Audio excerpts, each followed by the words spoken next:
So the question is, why did King Solomon have many wives?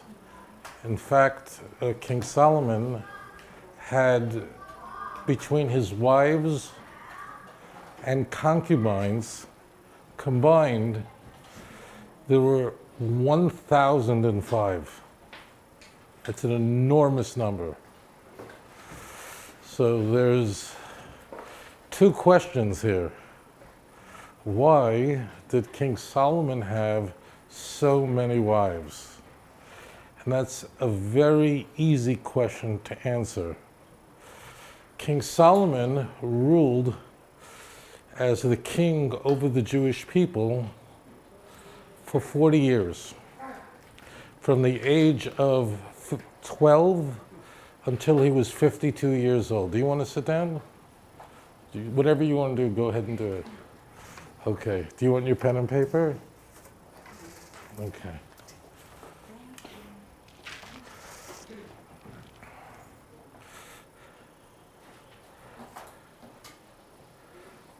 Why did he have more than 1,000 wives? Well, the answer is very simple. For King Solomon, who was a great prophet, he was the third king of the Jewish people, he wanted to make sure that during his lifetime, during his rulership as king, he would have no wars. And in fact, there was never a war during the time of Solomon's reign. Why was it so important to him? Besides the obvious, King Solomon had the job. He was a great prophet. And his job was to build the temple, the Beis HaMikdash, the first temple. And this took many years. So he wanted there to be peace between himself and other kings. And an easy way to have peace between yourself and another king is to have their daughter convert to Judaism, to become Jewish, and then he would marry them, and then we're all family. Okay? So King Solomon having so many wives was a strategy primarily in ensuring that he had peace with his neighbors. There was not only no war during those 40 years, but in fact, all the kings would come to Israel. You know, today, the United Nations condemns Israel every day. Some nations curse Israel every day. But in the time of Solomon, it was the opposite. All the nations of the world blessed Israel, and they would come and they would enjoy it. And there was no war, there was no friction, because he was married to the daughters of all the kings. So this had an enormous benefit. But there's another problem that came along with it. A very big question that you should be asking yourself. And that is, the Torah says that a king may not have many wives. He may not have many wives. He may not have much riches. He can't be so rich with so many horses. He may not do this. So how did King Solomon do something that the Torah says was forbidden? King David had 18 wives. That would certainly be a good measuring tool for what would be the maximum. But to have 1,000, that's inconceivable. Why would King Solomon, now who was King Solomon? He wasn't just a king. He was a Navi. He was a prophet.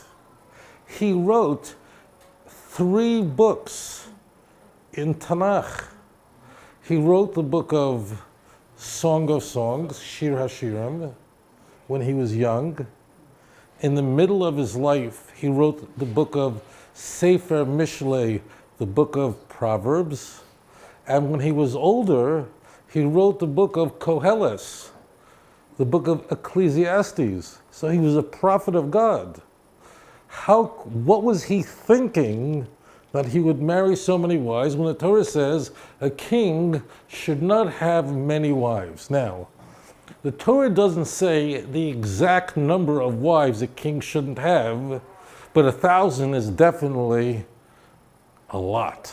Okay? That's clearly a lot. The Torah doesn't say this is the maximum number, but for sure 1,000 is a lot. The idea was in the Torah that if a man will have so many wives, he'll be so distracted, he won't be able to focus on God. He won't be able to focus on his people.